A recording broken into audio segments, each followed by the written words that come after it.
Lorsque les enfants entrent dans la classe, ils sont à peine âgés de 3 ans et vont devoir être autonomes au sein de ce nouvel environnement. Il est donc essentiel que la classe fournisse des repères clairs grâce auxquels les enfants pourront rapidement s'orienter seuls. Par conséquent, la classe est divisée en 5 aires bien distinctes.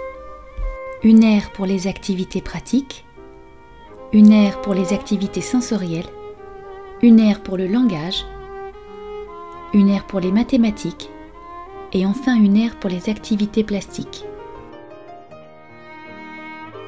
Voici le coin des activités pratiques. Toutes les activités pratiques y sont regroupées. Elles sont placées de façon ordonnée, de gauche à droite, selon leur niveau de difficulté. Chaque activité possède donc une place bien déterminée sur les étagères. Veillez également à positionner les seaux près de l'activité à laquelle ils sont associés. Ce rangement des activités selon leur niveau de difficulté représente la progression à suivre et permet aux enfants de se repérer. Plus on se déplace vers la droite, plus la difficulté des activités augmente.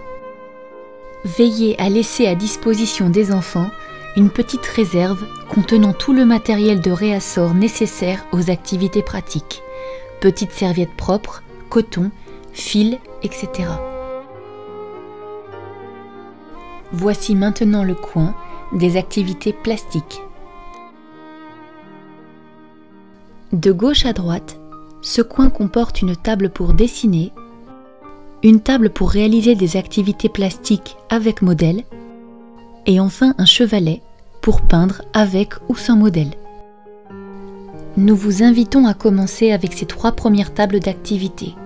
Et lorsque les enfants seront capables d'être autonomes et ordonnés, n'hésitez pas, si l'espace de la classe vous le permet, à ajouter d'autres activités plastiques.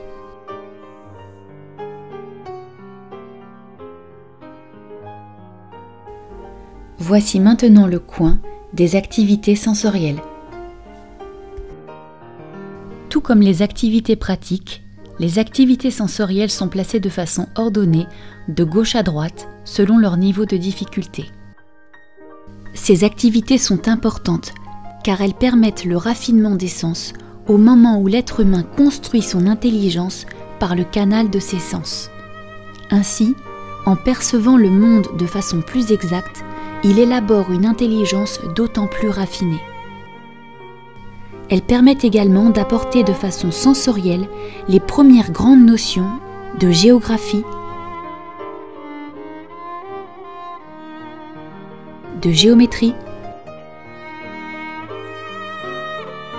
et de musique.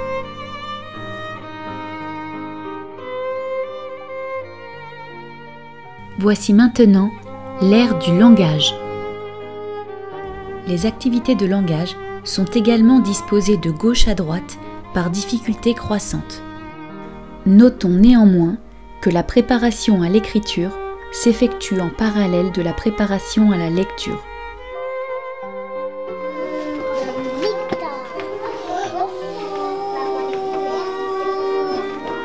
Nous vous invitons à afficher les lettres dans un format rugueux afin que les enfants puissent s'en imprégner toute la journée et les toucher lorsqu'ils le souhaitent. Veillez également à offrir aux enfants un coin bibliothèque spacieux, lumineux, ordonné et confortable. Il doit inviter indirectement les enfants à s'y installer et à en prendre grand soin. N'hésitez pas à le décorer avec de nombreuses plantes vertes, elles-mêmes installées dans des pots de couleurs vives. Et enfin, voici l'ère des mathématiques. Comme toutes les autres activités, les activités mathématiques sont également placées de façon ordonnée, de gauche à droite selon leur niveau de difficulté. Chaque activité possède donc une place bien déterminée sur les étagères et au sein même de l'espace mathématique.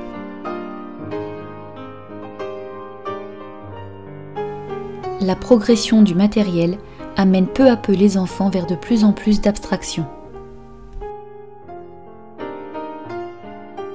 Une frise numérique allant de 1 à plus de 200 est également placé tout autour de la classe.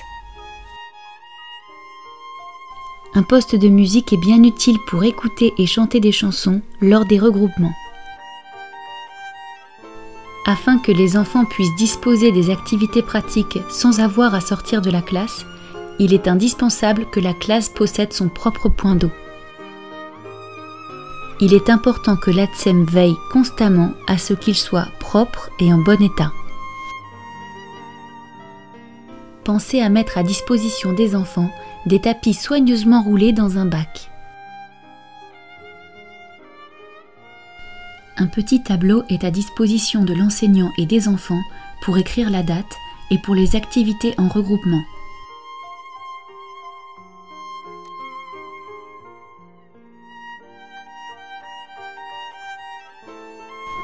Afin de favoriser la concentration et l'intimité, les tables sont individuelles, isolées les unes des autres ou par groupe de 2. Pensez à mettre moins de tables que d'enfants afin de laisser de la place au sol pour travailler sur des tapis.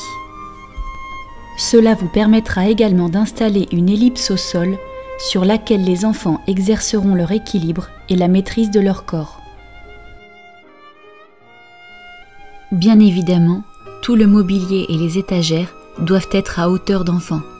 Ils doivent pouvoir accéder à toutes les étagères sans difficulté.